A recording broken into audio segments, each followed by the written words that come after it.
পরীক্ষার ফল প্রকাশের দাবিতে বুধবার শিক্ষা দপ্তরের সামনে বিক্ষোভ প্রদর্শন করলেন 2022 সালে এসটিজিটি পরীক্ষার্থীরা। তারা টিআরবিটি চেয়ারম্যানের কাছ থেকে কবে নাগাদ ফল প্রকাশ করা হবে এই বিষয়ে জানতেই শিক্ষা ভবনে এসেছেন।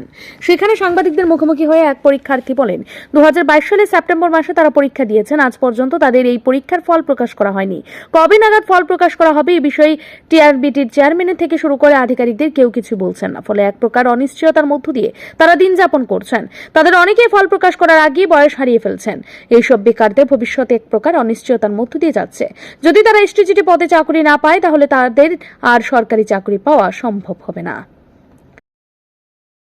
আমরা এসেছিলাম 2022 সালে যারা এসটিজিটি এক্সামে ফাইনাল আনসার কিতে যারা কোয়ালিফাইড হয়েছি তারা একত্রিত হয়ে আজকে দপ্তরে আমাদের বিষয়টা 3 বছর যাবৎ ঠিক কী কারণে আমাদের পরীক্ষার রেজাল্টটা প্রকাশ করতে পারছে না দপ্তর, তার জন্য জানার জন্য আমরা এখানে এসেছি। কিন্তু আমরা দুর্ভাগ্যক্রমে জয়েন্ট সেকেন্ডারি এডুকেশনের ডাইরেক্টরকে আমরা উনি আউট অফ স্টেশন থাকাকালীন থাকার জন্য আমরা ওনার সাথে দেখা করতে পারিনি।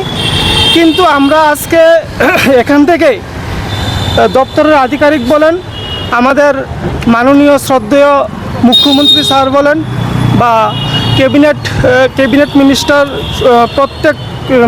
প্রত্যেকটা সদস্যের কাছে বলেন, আমরা এখান থেকে একটা অনুরোধ করতে চাই, স্যার আমরাও একটা রক্তে মাংসে গড়া জীব, আমাদের মধ্যে একটা ধৈর্যের একটা বাঁধ আছে।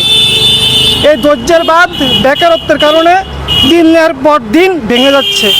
আজকে 3 বছর অতিক্রান্ত হওয়ার পরেও আমরা যখন আমাদের পরীক্ষার রেজাল্টটা পাচ্ছি না, তখন যে সমস্ত বয়স উত্তীর্ণ দাদা দিদিরা অভারেজ হয়ে যাচ্ছে বা অভারেজ হয়ে গেছে, তারা আজকে একটা চিন্তার মধ্যে আছে। ভবিষ্যতে তারা আর কোনো এক্সামে তারা বসতে পারবে না। এই চিন্তা দিনের পর দিন আমাদেরকে কুরে কুরে খাচ্ছে। পরীক্ষার ফলাফল প্রকাশের বিষয়ে এক চাকরি প্রার্থী বেকার বলেন, 3 বছর অতিক্রান্ত হয়ে চলেছে, কেন তাদের পরীক্ষার ফল প্রকাশ করা হচ্ছে না এই বিষয়ে শিক্ষা দপ্তর থেকে কিংবা রাজ্য মন্ত্রী সভার কোনো সদস্য কোনো ধরনের মন্তব্য করতে চাইছেন না। ফলে এক প্রকার হতাশার মধ্য দিয়ে তাদেরকে দিন যাপন করতে হচ্ছে 3 বছর কেটে গেলে তাদের পরীক্ষার ফল প্রকাশ নিয়ে। আর এখন এই বিষয়ে কেউ কোনো ধরনের মন্তব্য করেনি। তিনি বলেন, এই পরীক্ষার জন্য তাদেরকে অনেক পয়সা নষ্ট করতে হয়েছে। অনেকে ব্যাংক থেকে ঋণ নিয়ে বিএড ডিগ্রি সম্পন্ন করেছেন, এখন তাদেরকে ব্যাংক থেকে ঋণ পরিশোধের জন্য চাপ দেওয়া হচ্ছে। পরিস্থিতিতে চরম দুর্ভোগের মধ্য দিয়ে দিন যাপন করছেন পরীক্ষার্থীরা। 3 বছর ধরে আপনার মাধ্যমে তো বারবারই আমরা আসছি এখানে, আপনাদের মাধ্যমে আমরা রাজ্যবাসী এটা তুলে ধরছি যে 3 বছর হয়ে আসছে। আমাদের 2022 সালের সেপ্টেম্বর মাসে এসটিটি পরীক্ষা হয়েছিল, সেটা নিয়োগ প্রক্রিয়া আজও করা হয়নি। কেন করা হয়নি তা জানার জন্য আজকে আমরা বারংবার আসছি এখানে। বিভিন্ন মন্ত্রীদের কাছে আমরা ভিজিট করছি, আমরা মুখ্যমন্ত্রীর বাড়িও গিয়েছিলাম ওনার সাথে মিট করার জন্য যে কেন আজ অবধি বিষয়টা আটকে রাখা হয়েছে। তো কেসের ম্যাটার আছে, তো সেটা আমরা করি, এটা সরকার পক্ষ গিয়েছে সুপ্রিম কোর্টে।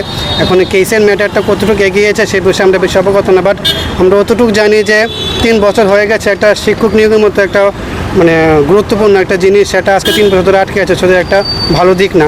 আজকে আপনারা দেখতে পারবেন দূর দূরান্তের মধ্যে যে সব স্কুলগুলোর মধ্যে শিক্ষক নিয়োগ আজকে হচ্ছে না এবং অনেক অল্প মাত্রার শিক্ষক আছে। সেই দিকে আপনার স্কুলগুলোর মধ্যে অনবরত স্টুডেন্টের গার্জেনরা তারা বিক্ষোভ প্রদর্শন করছে এবং রাস্তায় বসে আন্দোলন করছে যে কেন শিক্ষক নিয়োগ করা হচ্ছে না। আজকে 1 to 8 টেট 1 টেট 2 টিচার নিয়োগ করা হচ্ছে, কিন্তু এসটিজিটি এবং এসটিপিজিটি নিয়োগ করা হচ্ছে না।